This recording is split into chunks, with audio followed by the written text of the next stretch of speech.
Eliot Spitzer likes to walk around on a leash on all fours and paid young girls to use sex toys on him. Russian escort charged with extorting $400,000 from the disgraced governor reveals.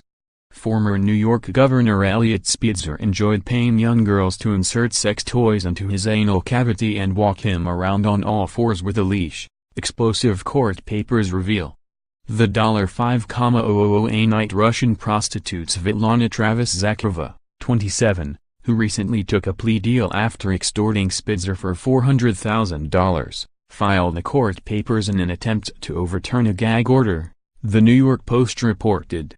She alleges the disgraced Luv Gov likes being walked around on all fours like a dog at the end of a leash and enjoys anal play with sex toys. The Russian native says she has the First Amendment right to discuss any and all actions or events that she participated in with Spitzer, despite signing a non-disclosure agreement in 2016. If these facts are embarrassing to Spitzer and his family, then shame on Spitzer for engaging in the conduct in the first place, and shame on the Bronx DA for catering to Spitzer by trying to suppress Zakharova's right to free speech, the court papers say. Her lawyer accused the Bronx district attorney of protecting Spitzer's interests by enforcing a February 15 gag order because he is a rich, powerful man.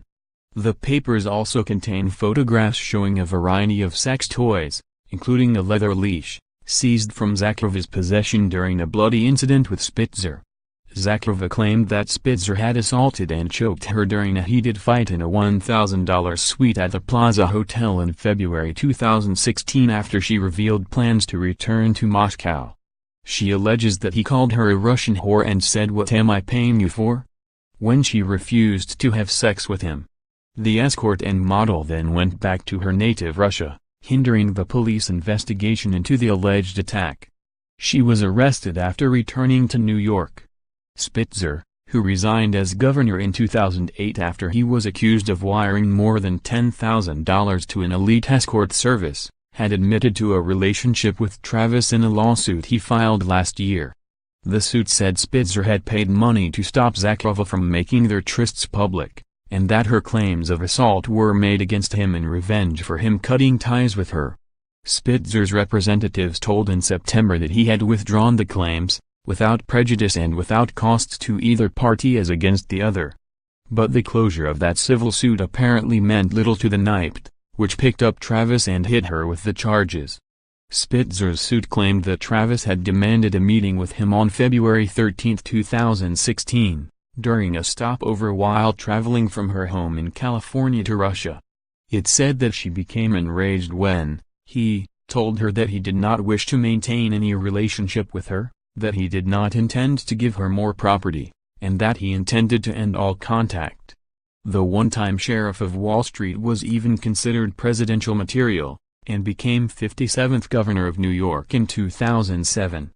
But he was forced to quit the following year after it was reported that he had at least 7 meetings with high-end prostitutes over a 6-month period and may have spent up to $80,000 on call girls over many years.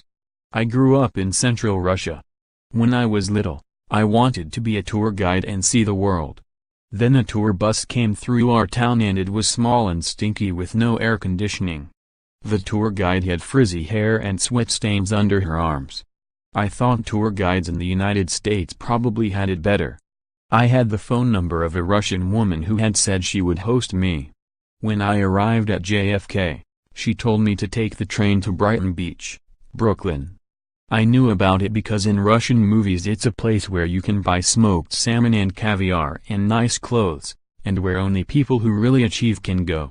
I felt lucky. When I came out of the train station I saw all these ugly people in wheelchairs, old people, and the streets were smelly and the people were wearing clothes worse than what people wore in the Soviet Union, and the train station was loud, and I thought, fuck, this is not the America that I heard of. I spent 4 days there before I met a girl who said I could live with her in Manhattan. When I got there and looked around, I understood the fuss. I understood why all people want to come here.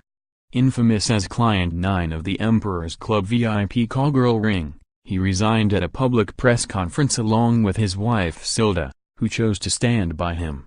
He then tried to rehabilitate his public image with a stint as a CNN presenter before returning to work for his father, who died last year, leaving him $16 million. An affair with spin doctor Liz Smith in December 2013 is believed to have been the cause of his marriage's collapse in 2014. Silda walked away with $7.5 million, $240,000 a year for life, and the couple's luxury Fifth Avenue apartment.